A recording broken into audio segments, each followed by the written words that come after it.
በስመ አብ ወወልድ ወመንፈስ ቅዱስ አሐዱ አምላክ አሜን።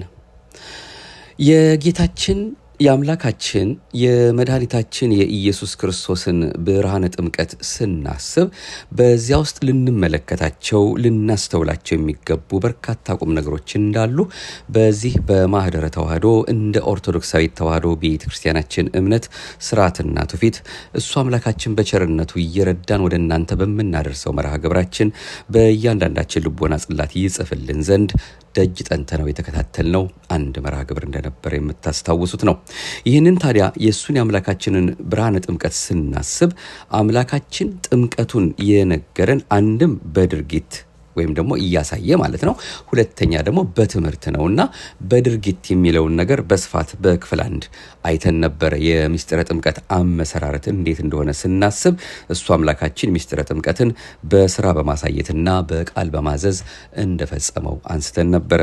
ታዲያ በድርጊት ፈጸመ ስንል አምላካችን መድኃኒታችን ኢየሱስ ክርስቶስ ሲጠመቅ እሱ የባህሪ አምላክ ሲሆን እንደ ፍጡር ለመጠመቅ ለምን አስፈለገው የሚለውን፣ ለምን በ30 ዘመኑ ተጠመቀ፣ ለምን አምላካችን በዮሐንስ እጅ ተጠመቀ፣ ለምን የሁሉ ፈጣሪ እሱ ሲሆን በውሃ ተጠመቀ፣ ለምን በወተት በማር ወይም በሌላ ፈሳሽ ነገር አላደረገውም፣ ለምን ውሃን መረጠ፣ እንዲሁም ደግሞ ከሁሉ ለይቶ የዮርዳኖስን ወንዝ ለምንስ መረጣትና በዚያ ተጠመቀ የሚሉትን ዘርዘር ባለ ሁኔታ ለማየት ሞክረን ነበር በድርጊት በሚለው። ለዛሬ የምንመለከተው በትምህርት ደግሞ ጌታችን ጥምቀትን በተመለከተ ያስተማረውን ቅዱሱ መጽሐፋችን መጽሐፍ ቅዱስን አብነት አድርገን የምንከታተለው ሁለተኛውን ክፍል ነው ይዘን የተመለስ ነው። ምሕረት ደግነቱን አብዝቶ ብርሃነ ልደቱንም ብርሃነ ጥምቀቱንም ለማየት አድርሶ ከ9 ንዑሳን በዓላት ደግሞ አንዱ የሆነውን የቃና ዘገሊላን በዓልም እንድናስብ ውሃውን ወደ ወይን ጠጅ የቀየረውን እሱን አምላካችንን እያመሰገንነው እያገነንነው እያከበርነው ከፍ ከፍ እያደረግነው ነው። ለዛሬም መርሃ ግብራችንን ክብርና ምስጋና ላንተ ይገባል ይህችን ቀን ለማየት ስላበቃህን ብለን እንደተለመደው የምንጀምረው አሁንም አምላካችን እኔንም እናንተንም በያለንበት ቦታ ከነዚህ ሁሉ በዓላት በረከትን አሳትፎ እድሜውን አበድሮ የሁላችንም መጽናኛ የሁላችንም መማጠኛ የሆነውን የምንጸናናበትን ቃሉን ሊነግረን በዚህ ሁኔታ ስላገናኘን ክብርና ምስጋና አሁንም ለገናና ስሙ ይሆንልን። ንጽሕተ ንጹሐን ቅድስተ ቅዱሳን ድንግል ማርያም የወይን ጠጅ እኮ የላቸውም ብላ የሚላችሁን አድርጉ ብላ የነገረችን እርሱ አምላካችን የሚለንን እንሰማ ዘንድ የጎደለው ይሞላ ዘንድ የተዝረከረከው ይስተካከል ዘንድ የጎበጠው ይቃና ዘንድ የጎደለው ይመላ ዘንድ ልጅ ወዳጄ የሚለው ጸሎቷ ሳይለየን ለዚህ ደርሰናልና የጭንቅ አማላጇ የቤዛዊተ ዓለም የንጽሕት ቅድስት ድንግል ማርያም ስሟ የከበረ የተመሰገነ ይሁንልን። ክፍል 2 ከብርሃነ ጥምቀት ጋር በተያያዘ አምላካችን ራሱ በግብር ቆሞ ተጠምቆ ያሳየንን አሁን ደግሞ በትምህርት ምን ብሎ እንዳስተማረን የምንመለከትበትን እንዲናያለን።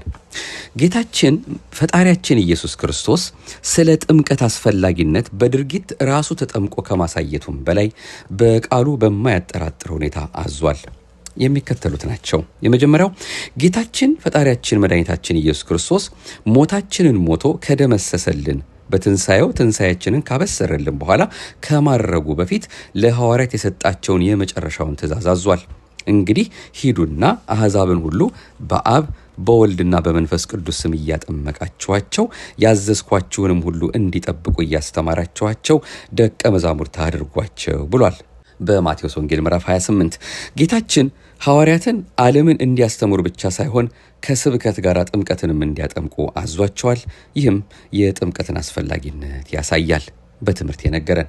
ሁለተኛው በቅዱስ ማርቆስ ወንጌል ምዕራፍ 16 ቁጥር 15 ላይም ደግሞ ለቅዱሳን ሐዋርያት ወደ ዓለም ሁሉ ሄዱ፣ ወንጌልንም ለፍጥረቱ ሁሉ ስበኩ፣ ያመነ የተጠመቀም ይድናል፣ ያላመነ ግን ይፈረድበታል ብሏል። በዚህም ቃል መሰረት ሐዋርያት በዓለም ሁሉ ዞረው የሕይወትን ቃል ሲያስተላልፉ ከትምህርቱ ጋር የማይነጣጠል ደግሞ ጥምቀትንም አዟል። ሶስተኛ ለኒቆዲሞስ ሲያስተምረው ማንም ሰው ወደ መንግሥተ ሰማያት ለመግባት የሚችልበትን መንገድ አምላካችን ገልጾለታል። እውነት እውነት እልሃለሁ ሰው ዳግመኛ ካልተወለደ በቀር የእግዚአብሔርን መንግሥት ሊያይ አይችልም አለው። በዚህም ቃል መሰረት ማንም ሰው የእግዚአብሔርን መንግሥት ለመውረስ ዳግመኛ መወለድ ካለበት ዳግመኛ የምንወለደው በጥምቀት አማካኝነት እንደሆነ ለኒቆዲሞስ በሰጠው መልስም እውነት እውነት እልሃለሁ ሰው ከውሃና ከመንፈስ ካልተወለደ በቀር ወደ እግዚአብሔር መንግሥት ሊገባ አይችልም የሚል ነበር። ስለዚህ ጥምቀት ወደ መንግሥተ እግዚአብሔር የምንገባበት በር ስለሆነ እጅግ አስፈላጊ ምስጢር ነው። ሁሉም ሰው ለመዳን የፈለገ ሁሉ በዚህ በር በጥምቀት በኩል መግባት አለበት። ሌላው የምንመለከተው ደቀ መዛሙርቱ ስለ ጥምቀት ምን ብለዋል የሚለው ነው። ጌታችን መድኃኒታችን ኢየሱስ ክርስቶስ በቃልም በግብርም የጥምቀትን አስፈላጊነትና ክብር ባስተማራቸው መሰረት ሐዋርያት ትእዛዙን ተቀብለው በተግባር ፈጽመዋል። በሄዱበት ቦታ ሁሉ በስብከተ ወንጌል ያላመኑትን ሕዝብ እያጠመቁ የቤተ ክርስቲያን አባል የእግዚአብሔር ቤተሰብ አድርገዋል። ሐዋርያት ስለ ጥምቀት በጽሑፍ ካስተላለፉልን ቃል ጥቂቶቹን ብንመለከት ይህም ውሃ ደግሞ ማለት ጥምቀት ምሳሌው ሆኖ አሁን ያድነናል፣ የሰውነትን እድፍ ማስወገድ አይደለም፣ ለእግዚአብሔር የበጎ ሕሊና ልመና ነው እንጂ ቅዱስ ጴጥሮስ የተናገረው ነው። አንደኛ ጴጥሮስ ምዕራፍ 3 ቁጥር 21። እንዲሁም በሐዋርያት ሥራ ምዕራፍ 2 ቁጥር 38 ቅዱስ ጴጥሮስ ንስሐ ግቡ ከእናንተ ሁሉ እያንዳንዱ በኢየሱስ ክርስቶስ ስም ይጠመቅ የመንፈስ ቅዱስንም ስጦታ ትቀበላላችሁ ብሎም ተናግሯል። ከክርስቶስ ኢየሱስ ጋር አንድ እንሆን ዘንድ የተጠመቅን ሁላችን ከሞቱ ጋር አንድ እንሆን ዘንድ እንደተጠመቅን አታውቁምን? ሮሜ ምዕራፍ 6 ቁጥር 3። አይሁድ ብንሆን የግሪክ ሰዎችም ብንሆን ባሪያዎችም ብንሆን ጨዋዎችም ብንሆን እኛ ሁላችን በአንድ መንፈስ አንድ አካል እንድንሆን ተጠምቀናልና ይላል ሐዋርያው ቅዱስ ጳውሎስ በአንደኛ ቆሮንቶስ መልእክቱ ምዕራፍ 12 ቁጥር 13 ላይ። ሌላው እንግዲህ ደቀ መዛሙርቱ ስለ ጥምቀት ይሄን አሉ ካልን መቼስ እያንዳንዱ የመጽሐፍ ቅዱስ ትምህርት ነውና በትምህርት የተገለጠ ስለ ጥምቀት አንድ ሰው ቢጠይቅን ይኸው ጌታችን ራሱ ስለ ጥምቀት ይሄን አስተምሮናል፣ ሐዋርያትም ስለ ጥምቀት ይሄንን ብለዋል ብለን እንድንመሰክር የሚያሳስቡ የመጽሐፍ ቅዱስ ጥቅሶችን ነው ስናይ የነበረው። ስለ ጥምቀት ትንቢትና ምሳሌም እንደተነገረለት ደግሞ አሁንም መጽሐፍ ቅዱሳችን በዚህ መልኩ እንዲህ ይነግረናል። ጥምቀት እንደ እንግዳ ደራሽ እንደ ውሃ ፈሳሽ በድንገት የተጀመረ ሳይሆን በብሉይ ኪዳን እግዚአብሔር ትንቢት ያናገረለት ምሳሌ የሚያስመሰልለት አብይ ምስጢር ነው። ከላይ ስለ ጌታ የጠቀስናቸው ትንቢቶችና ምሳሌዎች እንዳሉ ሆነው ሌሎች ተጨማሪ ትንቢቶችና ምሳሌዎችን ደግሞ አሁንም አጠር ባለ መልኩ ለማየት እንሞክር። የመጀመሪያው ትንቢት ነው። ከነቢያት መካከል ስለ ጥምቀት አስፈላጊነትና ጥቅም ትንቢት ተናግረው ካስረዱን ሁለቱም ብንመለከት ጥሩ ውሃንም እረጭባችኋለሁ፣ እናንተም ትጠራላችሁ፣ ከርኩሰታችሁም ሁሉ ከጣዖቶቻችሁም ሁሉ አጠራችኋለሁ፣ አዲስም ልብ እሰጣችኋለሁ፣ አዲስም መንፈስ በውስጣችሁ አኖራለሁ በማለት ነቢዩ ሕዝቅኤል በምዕራፍ 36 ቁጥር 25 ላይ ገልጿል። ትንቢቱ ግልጽ ነው። ጥሩ ውሃ የተባለ የምንጠቀምበት ውሃ ነው። ሰው ሲጠመቅ ኃጢአት ይሰረይለታል፣ ከርኩሰቱ ይነጻል፣ ከአህዛባዊ አስተሳሰቡ ተመልሶ አዲስ ልብ ማለት ክርስቲያናዊ ሰብዕና ይኖረዋል፣ መንፈስ ቅዱስ ያድርበታል፣ የእግዚአብሔር የጸጋ ልጅ ይሆናል። ስለዚህ ይህ ትንቢት ከጥምቀትና ተግባር ጋር የሚቆራኝ ነው። ነቢዩ ሚክያስም በምዕራፍ 6 ቁጥር 19 ላይ ምሕረትን ይወዳልና ቁጣውን ለዘላለም አይጠብቅም፣ ተመልሶ ይምረናል፣ ክፋታችንንም ይጠቀጥቃል፣ ኃጢአታችንንም በባህሩ ጥልቅ ይጥለዋል በማለት እግዚአብሔር ወሰን በሌለው ቸርነት ተመልክቶን ክፋታችንን ጠቅጥቆ ኃጢአታችንን በጥልቅ ባህር በተመሰለ በጥምቀት እንደሚደመስስልን ይገልጻል። ጥምቀት በጥልቅ ባህር የተመሰለበት ምክንያት ከጥልቅ ባህር ውስጥ የገባ ነገር ፈጽሞ እንደማይታይ፣ በጥምቀት የተደመሰሰ ኃጢአትም ፈጽሞ አያስቀጣም። ትንቢቱ በሁለት ጥቅሶች እንዲካየን በምሳሌ ደግሞ የተነገረውን ለማየት በኦሪት ስለ ጥምቀት የሚሰበኩ ምሳሌያዊ ድርጊቶች ይገኛሉ። እነዚህ ምሳሌያዊ ድርጊቶች በጊዜያቸው ተፈጽሞ ያለፉ ከብሉይ ኪዳን ሕዝብ ጋር ብቻ ግንኙነት ያላቸው ሳይሆኑ በአዲስ ኪዳንም በጌታችን በኢየሱስ ክርስቶስ ለሚመሰረተው አማናዊ ጥምቀት እንደ ጥላ፣ እንደ ሰም፣ እንደ መርገፍ፣ እንደ አመልካች ቀስት ያገለገሉ ናቸው። አብዛኛው የብሉይ ኪዳን ታሪክ አንዴ የተፈጸመና በታሪክነቱ ብቻ የሚዘከር ሳይሆን በአዲስ ኪዳን ለሚፈጸመው የድነት ስራና ስለሚሰጠው ጸጋ የሚገልጹ ናቸው። በብሉይ ኪዳን ስለ ጥምቀት ከተመሰሉ ምሳሌዎች መካከል ጥቂቶቹን ስንመለከት የኖህ መርከብ የጥፋት ውሃ በምድር ላይ በዘነመ ጊዜ ኖህ ከቤተሰቡ ጋር ከዚያ ሁሉ ጥፋቱ የዳነው በመርከብ አማካኝነት ነው። ዘፍጥረት ምዕራፍ 7። ይህ ታሪክ የጥምቀት ምሳሌ እንደሆነ ቅዱስ ጴጥሮስ በአንደኛ መልእክቱ አንደኛ ጴጥሮስ ምዕራፍ 3 ቁጥር 20 ጀምሮ እንደነገረን ማለት ነው። ጥቂቶች ማለት 8 ነፍስ በውሃ የዳነበት መርከብ ሲዘጋጅ የእግዚአብሔር ትዕግስት በኖህ ዘመን በቆየ ጊዜ ቀድሞ አልታዘዙም። ይህም ውሃ ማለት ጥምቀት ምሳሌ ሆኖ አሁን ያድነናል። የሰውነትን እድፍ ማስወገድ አይደለም፣ ለእግዚአብሔር የበጎ ሕሊና ልመና ነው እንጂ በማለት ገልጾታል። ግዝረት የአብርሃም ዘር የእግዚአብሔር ሕዝብ መሆኑ እንዲታወቅ እግዚአብሔር የግዝረትን ቃል ኪዳን ሰጠው። ይህ ቃል ኪዳን ጽኑ ከመሆኑ የተነሳ ያልተገረዘ ሰው ከወገኑ ተለይቶ ይጥፋ በማለት እግዚአብሔር አጽንቶታል። ዘፍጥረት 17። ይህ የግዝረት ቃል ኪዳን በአዲስ ኪዳን ውስጥ የእግዚአብሔር ሕዝብ የሚሆን ሁሉ ሊፈጽሙት የሚገባ የጥምቀት ምሳሌ እንደሆነ ሐዋርያው ቅዱስ ጳውሎስ በቆላሲስ መልእክቱ ምዕራፍ 2 ከቁጥር 11 ጀምሮ እንዲህ ብሎናል። የሥጋንም ሰውነት በመገፈፍ በክርስቶስ መገረዝ በእጅ ባልተደረገ መገረዝ በእርሱ ሆናችሁ ደግሞ ተገረዛችሁ፣ በጥምቀትም ከእርሱ ጋር ተቀበራችሁ፣ በጥምቀትም ደግሞ ከሙታን ባስነሳው በእግዚአብሔር አሰራር በማመናችሁ ከእርሱ ጋር ተነሳችሁ በማለት የአዲስ ኪዳን ጥምቀት በክርስቶስ የሚፈጸም ከኃጢአታችን የምንለይበት ረቂቅ ግዝረት እንደሆነ ገልጿል። ሌላው ቀይ ባህርን መሻገር ነው። እንደሚታወቀው ያዕቆብና ልጆቹ በረሃብ ምክንያት ወደ ግብፅ ተሰደው 430 ዘመን በባርነት ከቆዩ በኋላ እግዚአብሔር የልቅሷቸውን ድምፅ ሰምቶ ለአባቶቻቸው የገባውን ቃል ኪዳን አስቦ እስራኤላውያን በታላቅ ክንዱ በተዘረጋች እጁ ከወገኖቻቸው መካከል ሙሴን አስነስቶ በሙሴ መሪነት ከግብፅ አወጣቸው። ወደ ምድረ ርስት ለመግባት ቀይ ባህር መሻገር ስለነበረባቸው ወይም ቀይ ባህርን ማለት ነው መሻገር ስለነበረባቸው እግዚአብሔር ደመና ጋርዶ ባህር ከፍሎ አሻገራቸው። ኦሪት ዘጸአት ምዕራፍ 14 በሙሉ ይህንኑ ይናገራል። ይህ አስደናቂ ታሪክ የአንድ ወቅት የአንድ ሕዝብ ታሪክ ሳይሆን በሐዲስ ኪዳን ውስጥ በጌታችን በፈጣሪያችን በኢየሱስ ክርስቶስ ለተፈጸመው የማዳን ሥራ ምሳሌ ሆኖ የሚታወስ ነው። ስለዚህም ነው ቅዱስ ጳውሎስ በአንደኛ ቆሮንቶስ መልእክቱ ምዕራፍ 10 ከቁጥር 1 እስከ 42 ሲናገር ወንድሞቼ ይህን ታውቁ ዘንድ እወዳለሁ። አባቶቻችን ሁሉ ከደመና በታች ነበሩ፣ ሁሉ በባህር መካከል ተሻገሩ፣ ሁሉም ሙሴን ይተባበሩ ዘንድ በደመናና በባህር ተጠመቁ። ሁሉም ያን መንፈሳዊ መብል በሉ፣ ሁሉም ያን መንፈሳዊ መጠጥ ጠጡ። ይከተላቸው ከነበረው መንፈሳዊ አለት ጠጥተዋልና ያም አለት ክርስቶስ ነበረ በማለት የራቀውን አቅርቦ ምሳሌውን ተርጉሞ አሳይቶናል።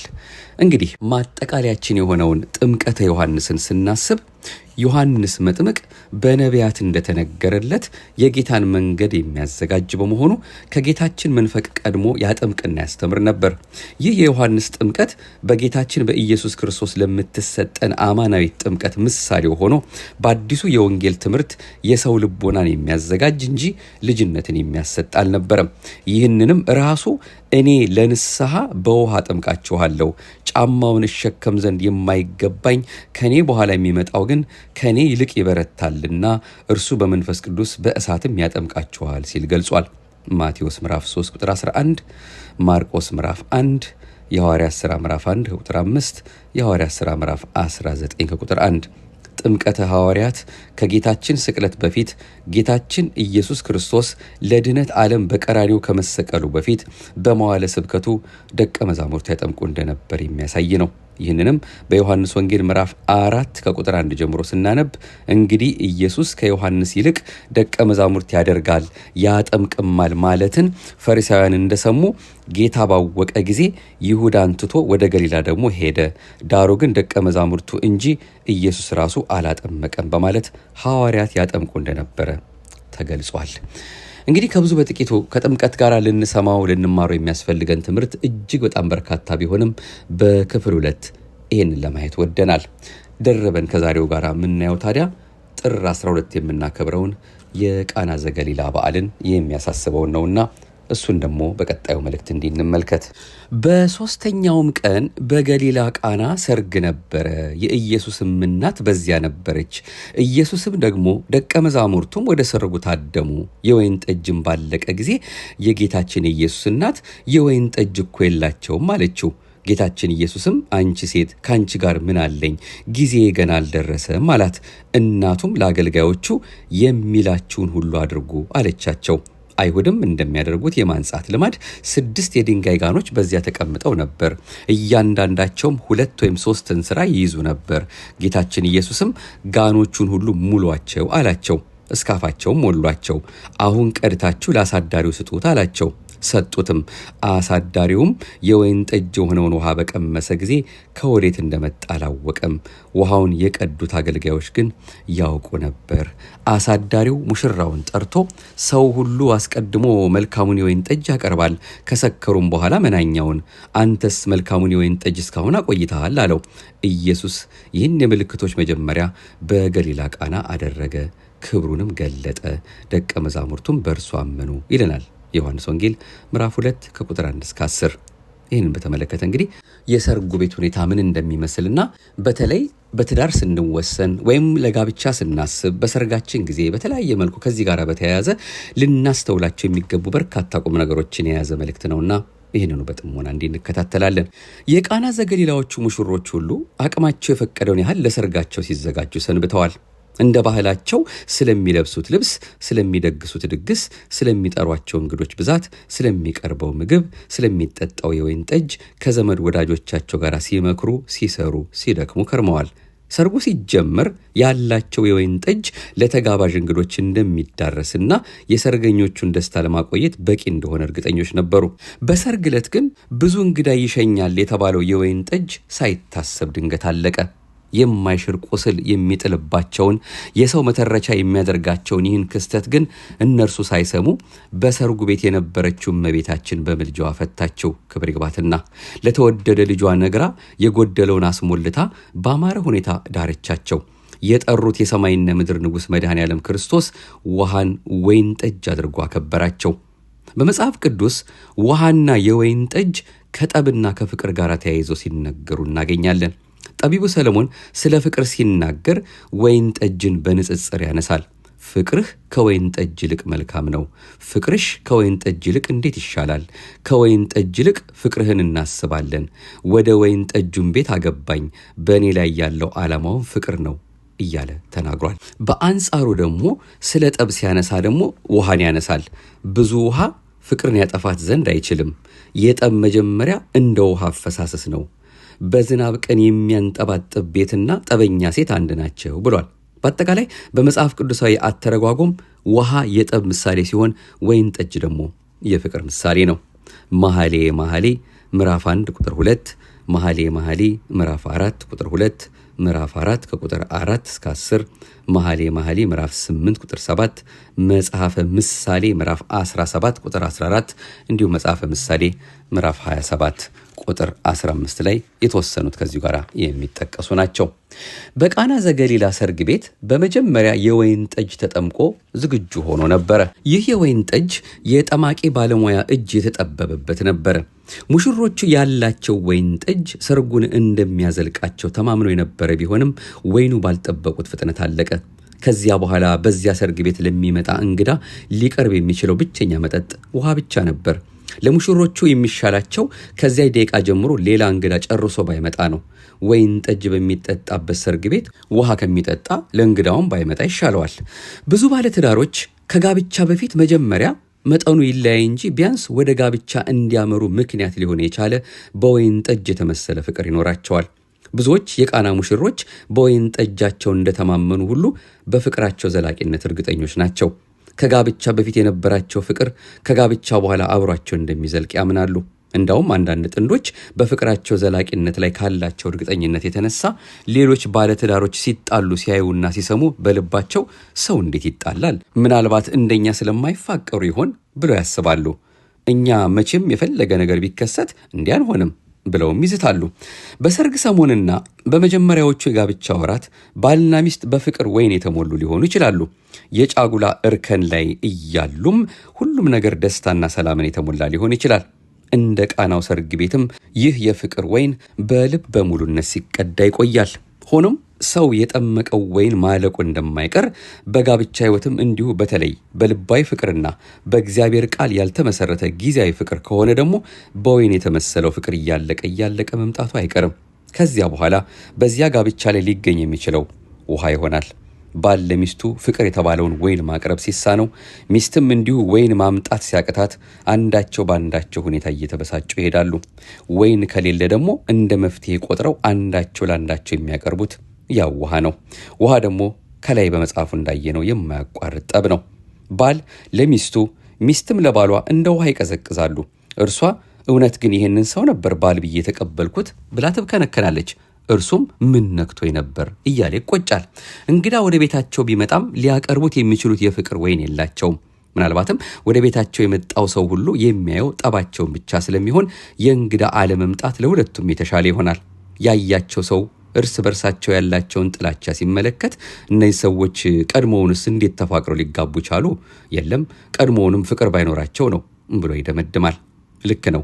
ወይኑ ፍቅራቸው አልቆ ውሃ ሲቀርብ በዚያ ቤት እንዴት ወይን ኖሮ የሚያውቅ ሊመስል ይችላል?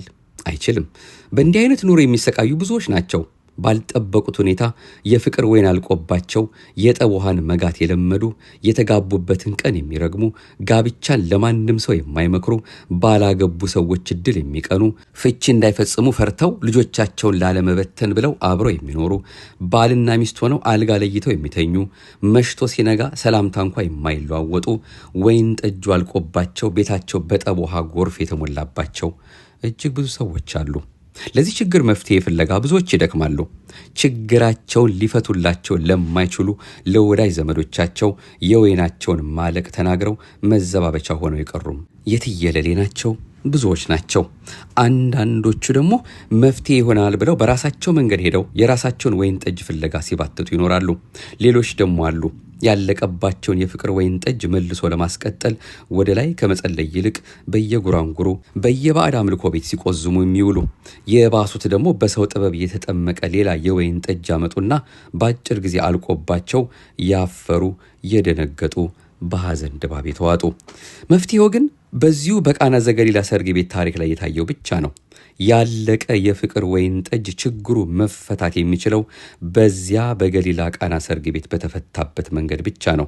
የቃና ወይን ጠጅ ሲያልቅ አይታ ለችግሩ መፍትሄ ያስገኘችው ሲጠሯት የማትቀር የጌታችን የአምላካችን የመድኃኒታችን የኢየሱስ ክርስቶስ ርኅርኅት እናቱ ወላዲተ አምላክ ናት። እርሷ በባለትዳሮች መካከል ካለች ችግሩ ያለ ጥርጥር ይፈታል። ስም ለሚያጠፉ ለሰዎች በመንገር ጊዜ ማጥፋት አያስፈልግም። የእርሷ አማላጅነት በቂ ነው። ሰማያዊ ሙሽራ ኢየሱስ ክርስቶስ በዚያ ጋብቻ ውስጥ እስካለ ድረስ በጠብ ውሃ የተሞላው ቤት ዳግመኛ በወይን ጠጅ ፍቅር ይሞላል። ይሄኛው የወይን ጠጅ ደግሞ እንደ በፊቱ ሰው ሰራሽ ወይን የሚያልቅ አይደለም። ያለፈውን የሚያስንቅ ቀድሞም የፍቅር ወይን አልነበረንም፣ መናኛ ነበር የያዝነው የሚያሰኝ ነው። መድኃኔዓለም ክርስቶስን ወደ ጋብቻ ሕይወት መጥራት የሚቻለው ስጋና ደሙን በመቀበል ነው። በደቀ መዛሙርት የተመሰሉት ካህናትን በንስሐ አባትነት ይዞ ጋብቻን በስጋው ደሙ ወስኖ እመቤታችን ልጅ የሚላችሁን አድርጉ እንዳለችው ሁሉ ዘወትር በእግዚአብሔር ቃል በመንፈሳዊ የሕይወት መንገድ የሚጓዝ ሰው ወይም ለሚጓዝ ሰው የወይን ጠጁ ዳግም ላያልቅ ይሞላል። በጋብቻ ሕይወት መንገድ ላይ ላላችሁ ሁሉ የቃና ዘገሊላዋ እንግዳ እመቤታችን በአማላጅነቷ የተወደደ ልጇ ደግሞ በአምላካዊ ድንቅ ስራው በቤታችሁ ተገኝቶ መንፈሳዊውን የፍቅር ወይን ይሙላላችሁ። አሜን። እንግዲህ ከዚህ ጋር በተያያዘ በቃና ዘገሊላ ሊሰበኩ በልባችን ልናሳድራቸው ከሚገቡ ትምህርቶች አንዱን ነው እንግዲህ ለማየት የወደድ ነው። ታዲያ ይሄ የቃና ዘገሊላን በዓል እንደዚሁ እንዳናልፈው ድጋሚ መቼም በየዓመቱ የምናመጣውም ወደ እናንተ የምናስተላልፈው የምንማማረውም ቢሆን አንድ ሁለት ነገሮችን የግድ ማስታወስ ስለሚገባን እሱን ለማየት እንሞክርና የዛሬውን ጠቅለል ለማድረግ እንሞክራለን። የቃና ዘገሊላ ታሪክ የተፈጸመው የካቲት 23 ቀን ነው። ወደ ኋላ አምጥተው አባቶቻችን ጥር 12 ቀን እንዲከበር ያደረጉት በ14ኛው መቶ ክፍለ ዘመን የተነሱ አበው ሊቃውንት እንደሆኑ ይነገራል። ይህን ያደረጉበትም ልዩ ምክንያት ነበራቸው። ይኸውም የውሃን በዓል ከውሃ በዓል ጋር አብሮ ተያይዞ እንዲታሰብ ለማድረግ ነው። ዳግመኛም የካቲት 23 ቀን ብዙውን ጊዜ አብይ ጾም ስለሚጫነው የቃና ዘገሊላ በዓል ደግሞ የደስታ በዓል ስለሆነ የሰርግ በዓል ነው፣ ታውቁታላችሁ። የደስታን በዓል ከደስታ በዓል፣ የመርዓዊን በዓል ከዘመነ መርዓዊ ጋር አንድ አድርጎ ለማክበር ነው። የቃና ዘገሊላ ታሪክ እንግዲህ ባጭሩ ከለያየነው ነው። ያው በመጽሐፍ ቅዱስ በዮሐንስ ወንጌል ምዕራፍ 2 ላይ የተነገረው ታሪክ ነው። በሶስተኛው ቀን የገሊላ አውራጃ በምትሆን በቃና ሰርግ ተደረገ ብሎ ወንጌላዊ በገሊላ አውራጃ ማለቱ ብዙ ቃናዎች አሉና ከነዚያ ለመለየት የተጠቀመበት መለያ ቅጽል ነው። ይህችም ደግሞ ከናዝሬት በስተሰሜን የምትገኝ 7 ኪሎ ሜትር ርቃ የምትገኝ ካፍር ቃና በመባል የምትታወቀው ስፍራ ስትሆን በአሁኑ ሰዓት በከፍተኛ ደረጃ የምትጎበኝ ሙሽሮች የጋብቻ ቃል ኪዳናቸውን የሚያድሱባት፣ የወይን ጠጅ የሚቀምሱባት ታሪካዊ ስፍራ ናት። በሶስተኛው ቀን ያለው ይሄን ነው እንግዲህ ልብ ብለን የምናስተውለው። በሶስተኛው ቀን የሚለው መጽሐፍ ቅዱስ ሲነግረን ሲጀምር ማለት ነው ዮሐንስ ወንጌል ምዕራፍ 2 በሶስተኛው ቀን ያለው ጌታችን በዮሐንስ እጅ በዮርዳኖስ ወይም በማየ ዮርዳኖስ ከተጠመቀ በኋላ ሳይውል ሳያድር ሁላችንም እንደምናውቀው ገዳመ ቆሮንቶስ ነው ሄደው 40 ቀንና 40 ሌሊት ሊጾም። ይህንን እንደ አንድ ቀን ቆጥሮ ሲሆን እሁድ ወጥቶ ሰኞ 2 ማክሰኞ 3 ይሆናል። ሰርጉ ማክሰኞ ነበር። ብዙውን ጊዜ እንደ አንድ ብሎ መቁጠር ለመጽሐፍ ልማድ ነው። ለምሳሌ ጌታችን ከግብጽ ስደት ከተመለሰ በኋላ ወደ ናዝሬት መጥቶ ኖረ ብሎ ከጻፈ በኋላ ቀጠለና በዚያ ወራት መጥምቁ ዮሐንስ መንግሥተ ሰማያት ቀርባለችና ንስሐ ግቡ ብሎ በይሁዳ ምድረ በዳ እየሰበከ መጣ በማለት ጽፏል። ማቴዎስ ምዕራፍ 2 ቁጥር 23። በዚህ ገጸ ንባብ መካከል እንግዲህ የ25 ዓመታት ልዩነት አለ። ማለትም ጌታችን ወደ ናዝሬት መጥቶ ኖረ ከሚለውና መጥምቁ ዮሐንስ መንግሥተ ሰማያት ቀርባለችና ንስሐ ግቡ ብሎ እየሰበከ የመምጣቱ ጊዜ ማለት ነው በእነዚህ በሁለቱ መካከል። ስለዚህ ብዙውን አንድ አድርጎ መቁጠር ወይም ደግሞ ቆጥሮ መናገር ለመጽሐፍ ልማድ ነው።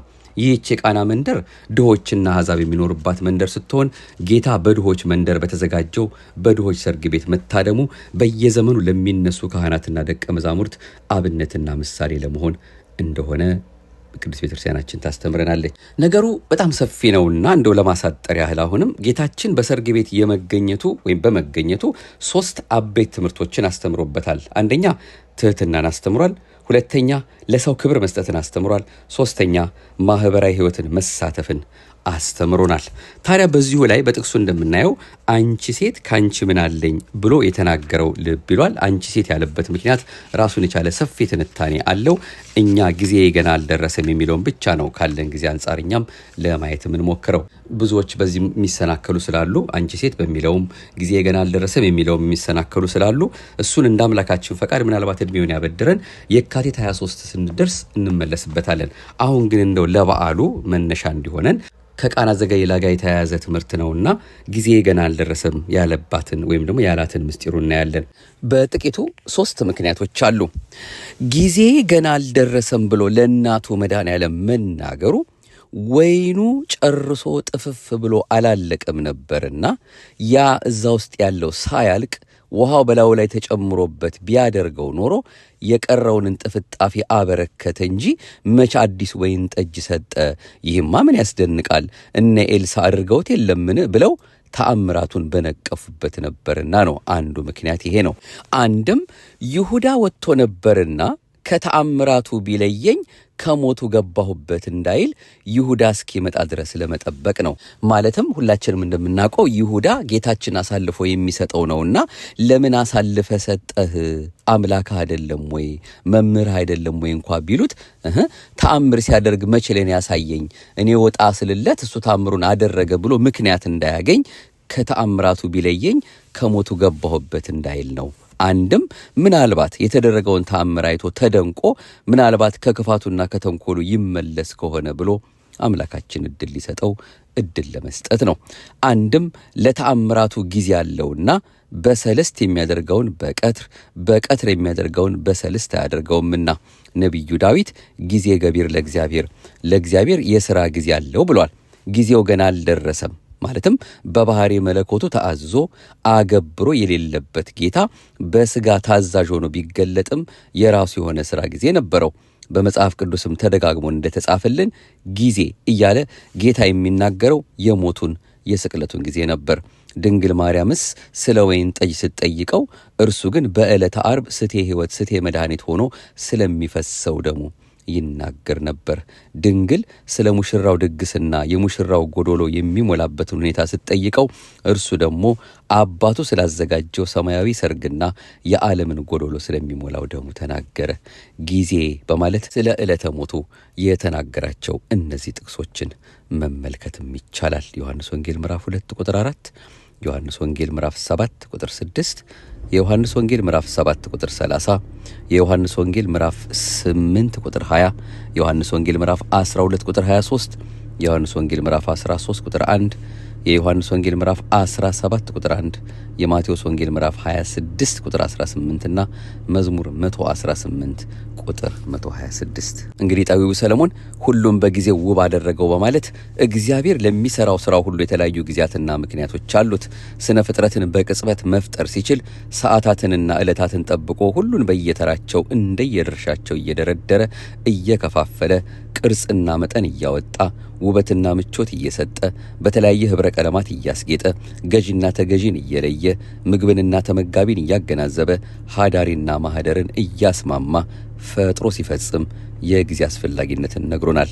ስለዚህ እግዚአብሔር ሊሰራው ያሰበውን ስራ ሁሉ በራሱ እቅድና ሰዓት እንደሚሰራ ካስረዳበት አንቀጽ አንዱ በዚህ ምዕራፍ ላይ የተጠቀሰው ኃይለ ቃል ነው። እመቤታችንም ለአገልጋዮቹ ኩሎ ዘይቤለክሙ ግበሩ የሚላችሁን ሁሉ አድርጉ አለቻቸው። ይህ ገጸ ንባብ ትህትና ለበስ ትእዛዝ ነው። በመጀመሪያ እናትና ልጅ በአይን መናበባቸውንና በቀላሉ መግባባታቸውን የሚያስረዳ ሲሆን፣ በሁለተኛው ደግሞ ይህ ኃይለ ቃል አጭር ቢሆንም በውስጡ ብዙ ጽንሰ ሐሳቦች ያዘለ ትእዛዝ አስተላልፋለች። የባህሪ አባቱ እርሱን ስሙት ብሎ የባህሪ አባትነቱን ከመመስከርም ባሻገር ክርስቶስን መስማት አማራጭ የሌለው የነፍስ መዳኛ መንገድ እንደሆነ አውጆለታል። ከዚህ ደግሞ በገብረ መንፈስ ቅዱስ የወለደችው እናቱ የሚላችሁን ሁሉ አድርጉ በማለት ሰው ሁሉ ለክርስቶስ ትእዛዝ እንዲገዛ የእናትነት ድርሻዋን ስትወጣ እናያታለን። የሚላችሁን ሁሉ አድርጉ የሚለው ኃይለ ቃል ለወይን ጠጁ ብቻ የተነገረ ሳይሆን በወይን ጠጁ አንጻር ስለ ትእዛዛተ ጽድቅ ስትናገር ነው። የሚላችሁን ሁሉ አድርጉ ስትል እመኑ፣ ተጠመቁ፣ የአብርሃምን ሥራ ስሩ፣ የንስሐ ፍሬ አፍሩ፣ ሥጋው ደሙ ተቀበሉ፣ በሕጉ በሥርዓቱ ጸንታችሁ ኑሩ ማለቷ ነው። ሦስተኛው ደግሞ ወደር የሌለው ልባዊ ትሕትናዋን የሚያስረዳ ነው። መቼም የልመናዋ ዓላማ የጎደለው እንዲሞላ ያነሰው እንዲበዛ መሆኑ የታወቀ ነው። ስለዚህ ክርስቶስ ልጇ እንደመሆኑ መጠን ሊያደርገው ያሰበውን ታውቃለች። እንኳን እርሷ ሌሎችም ቅዱሳን የመንፈስ ቅዱስን ሐሳብ የመረዳት ጸጋ እንደተሰጣቸው የታወቀ ነው።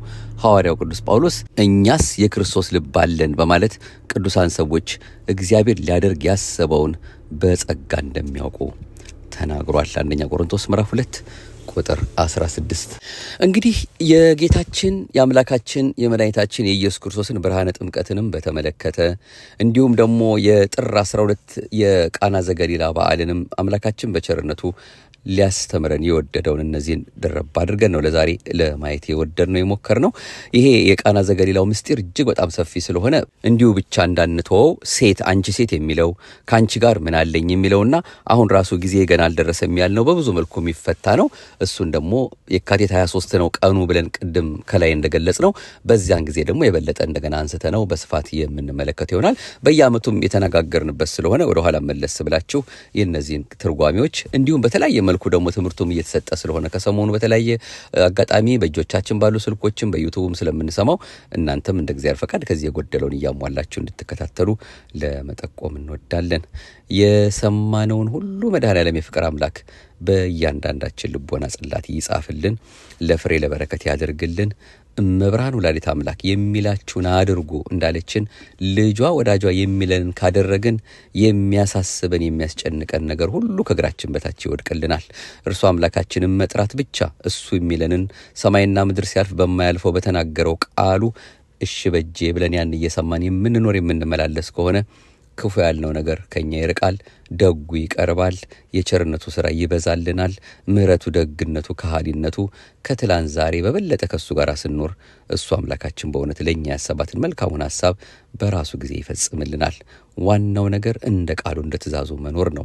ዓለም በተለያየ መልኩ እንደምናየው ምንም የማትሞላ በየጊዜው በየሰዓቱ ጆሮን ጭው የሚያደርግ መከራ የምንሰማባት የሞት ነገር ቀላል ሆኖ የምናደምጥበት ሁል ጊዜም በእውነት በተለያየ መልኩ በየሚዲያው በየሶሻል ሚዲያው የምንሰማቸው የምናያቸው ነገሮች ሁሉ በእውነት አምላካችን እሱ በቸርነቱ ካላራቀልን በስተቀረ ብዙ የሚያስፈሩ የሚያሳስቡ ነገሮች ያሉበት ጊዜ ነው። ከዚህ ሁሉ መዳኛችን ግን ይህንን የአምላካችን ቃል እየሰሙ ቀሪ ዘመንን ለሱ እየሰጡ እያስባረኩ በኑሮም በትዳርም በልጆችም እሱ አምላካችን እንዲገኝበት እንዲመራው እንዲያስተዳድረው ለሱ አሳልፎ እየሰጡ የሱን ፈቃድ ብቻ እየፈጸሙ መኖር ነው ለኛ የሚበጀን የሚጠቅመን፣ ከኛም አልፎ ለሀገርም ለወገንም የሚጠቅመን።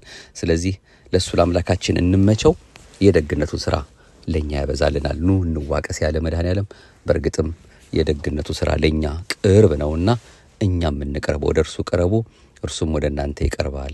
ዲያብሎስንም ቢበሉት እሱም ከእናንተ ይሸሻል ነውና ወደ አምላካችን መቅረብን እናቱ እንዳለችን እሱ የሚለን መስማትን በእውነት የጎደለውን ይሞላል፣ የመረረውን ያጣፍጣል፣ ጭንቀትን ያርቃል፣ በረከትን አትረፍርፎ ያመጣል። በዚህ መልኩ እንድንጸና ያስፈልገናል። እግዚአብሔር አምላካችን አሁንም የቸርነቱን ስራ ለሁላችን የሚስራልን። እመቤታችን ባንቺ ምልጃ ባንቺ ምልጃ ድንግል ማርያም ባንቺ ምልጃ ባንቺ ምልጃ መድኃኔ ዓለም ታምር ሠራ በማየ ቃና መድኃኔ ዓለም ታምር ሠራ በማየ ቃና። እመቤታችን ባንቺ ምልጃ ባንቺ ምልጃ ድንግል ማርያም ባንቺ ምልጃ ባንቺ ምልጃ መድኃኔ ዓለም ታምር ሠራ በማየ ቃና መድኃኔ ዓለም ታምር ሠራ በማየ ቃና። ለጌታችን ታምር በማየ ቃና ተመርጣ ታድላ በማየ ቃና መጀመሪያ ሆነች በማየ ቃና ቃና ዘገሊላ በማየ ቃና ቃናን ሊያደርጋት የታምሩ ቀዳሚ ስፍራ የድንግልም ክብር ተገለጠ የምልጃ ሥራ። እመቤታችን ባንቺ ምልጃ ባንቺ ምልጃ ድንግል ማርያም ባንቺ ምልጃ ባንቺ ምልጃ መድኃኔ ዓለም ታምር ሠራ በማየ ቃና መድኃኔ ዓለም ታምር ሠራ በማየ ቃና ታውቋት ስላለችው በማየ ቃና ወይንኬ አልቦሙ በማየ ቃና ውሃ ወይን ሲሆን በማየ ቃና ሁሉ አዩ ሰሙ በማየ ቃና ቃናን ሊያደርጋት የታምሩ ቀዳሚ ስፍራ የድንግልም ክብር ተገለጠ የምልጃ ሥራ። እመቤታችን ባንቺ ምልጃ ባንቺ ምልጃ ድንግል ማርያም ባንቺ ምልጃ ባንቺ ምልጃ መድኃኔ ዓለም ታምር ሠራ በማየ ቃና መድኃኔ ዓለም ታምር ሠራ በማየ ቃና አሳላፊዎቹ በማየ ቃና ግራ ቢገባቸው በማየ ቃና የድንግል ማርያም ልጅ በማየ ቃና ከጭንቅ አወጣቸው በማየ ቃና ቃናን ሊያደርጋት የታምሩ ቀዳሚ ስፍራ የድንግልም ክብር ተገለጠ የምልጃ ሥራ። እመቤታችን ባንቺ ምልጃ ባንቺ ምልጃ ድንግል ማርያም ባንቺ ምልጃ ባንቺ ምልጃ መድኃኔ ዓለም ታምር ሠራ በማየ ቃና መድኃኔ ዓለም ታምር ሠራ በማየ ቃና እኛም እናምናለን በማየ ቃና በእርሷ ትንብልና በማየ ቃና ስለ ቃል ኪዳኗ በማየ ቃና ሁሉ እንደሚቃና በማየ ቃና ቃናን ሲያደርጋት የታምሩ ቀዳሚ ስፍራ የድንግልም ክብር ተገለጠ የምልጃ ሥራ እመቤታችን ባንቺ ምልጃ ባንቺ ምልጃ ድንግል ማርያም ባንቺ ምልጃ ባንቺ ምልጃ መድኃኔ ዓለም ታምር ሠራ በማየ ቃና መድኃኔ ዓለም ታምር ሠራ በማየ ቃና። መድኃኔ ዓለም ኢየሱስ ክርስቶስ ለሀገራችን ለኢትዮጵያም ታምር ይስራልን፣ ደጉን መልካሙን ያቀርብልን፣ ሕዝባችንን ከዓይነ ሞት ይሰውርልን። እኛንም በያለንበት ቦታ በተበተንበት ቦታ ሁሉ እሱ ደግነትና ምሕረቱን አብዝቶልን የእሱን ቃል ሰምተን ዓይናችንን ከመስቀሉ ልባችንን ከቃሉ አንደበታችንን በጊዜውም ያለ ጊዜውም ከምስጋና ከጸሎት ሳያርቅብን ፍቅሩን አብዝቶልን ሁላችንንም መጨረሻችን እንዲያሳምርልን ለክብር እንዲያበቃን የይቅርታውን ሥራ እንዲያበዛልን ፈቃዱ ይሁንልን። በእውነት አምኖ ከመካድ ወጥቶ ከመቅረት ቆርቦ ከመኮነን አምላካችን እንዲጠብቀን ፍቅሩን እንዲያበዛልን ቸርነቱን አብዝቶም ደግሞ ያችን መንግስቱን ለመውረስ የሚያበቃ መልካም ሥራ እንደው ከሰማን ከዚህ ሰዓት ደቂቃ በኋላ እንኳን እንደው የሚለወጥ የሚጸና አንተን የሚያመልክህ አንተን የሚማጸንህ እውነተኛ ልቦና ስጠኝ ብለን እሱ አምላካችን በእውነት ረፈደ አይባልም ወደ እግዚአብሔር ለመቅረብና በቸርነቱ መልካሙን ሕይወት እንድንላበስ እሱ መንገዱን እንዲያሳየን ፍቅሩን እንዲያበዛልን ብርሃን እንዲሆነን የተቀደሰ ፈቃዱ ይሁንልን። ይቆየን። ማህደረ ተዋህዶን ነበር ስናደምጥ የቆየነው። እንደ ኦርቶዶክሳዊ ተዋህዶ ቤተክርስቲያናችን እምነት ስርዓትና ትውፊት ከተለያዩ ምንጮች እያመጣን የምንከታተለው መንፈሳዊ የዩቲዩብ አገልግሎታችንን የዛሬውን መርሃ ግብሮቻችን እንደሱ እንደ አምላካችን ፈቃድ ያመጣ ነው። ከመለከት መጽሔት 2ኛ ዓመት ቁጥር 3 መጋቢት 1986 ዓመተ ምህረት እንዲሁም ደጆችሽ አይዘጉ ከተባለው መጽሔት ታኅሳስ 2008 ዓመተ ምህረት ታትሞ ከነበረውና ሆህተ ስብከት የሁል ጊዜውን በእውነት እግዚአብሔር አምላካችን ለኛ የሰጠን ግሩም የሆነ መጽሐፍ ነውና ሆህተ ስብከት ዘቅዱስ ያሬድ ቅጽ 1 በሊቀ ጉባኤ ጌታውን ደምጸ ተጽፎ ተዘጋጅቶ ተደጉሶ ከተሰጠን ነው። አሁንም አምላካችን ይህን ሁሉ ጽፎ ለሰጡን አስበ ቅዱሳንን እንዲያበዛልን እንዲሰጥልን የሕይወትን ቃል እንዲያሰማልን የእሱ የመድኃኔዓለም ፈቃዱ ይሁንልን። አምላካችን አሁንም የቸርነቱን ሥራ ለሁላችን የሚስራልን። በቀጣዩ በሌላ መርሃ ግብር እንዲመለስ ብለን ደግሞ ሌሎች የማያልቀውን ተነግሮ ተዘርዝሮ እኛም ሰምተነው በልተነው የማንጠግበውን የተዋህዶ እምነታችንን ደግሞ አንዱን ርዕሰ ጉዳይ ይዘን እንመጣለን። እስከዚያው በያለንበት ሰላም እግዚአብሔር ከሁላችን ጋር ይሁንልን። አሜን። አቤቱ አንተን መፍራትን በልቦናችን በጎ አምልኮትህንም በህሊናችን ጨምር።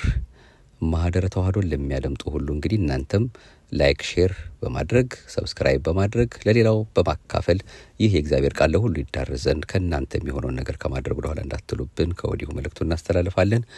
ክብር ምስጋና ይሁን ለአብ፣ ክብር ምስጋና ይሁን ለወልድ፣ ክብር ምስጋና ይሁን ለመንፈስ ቅዱስ ዛሬም ዘወትርም ለዘላለሙ አሜን። ይቆየን።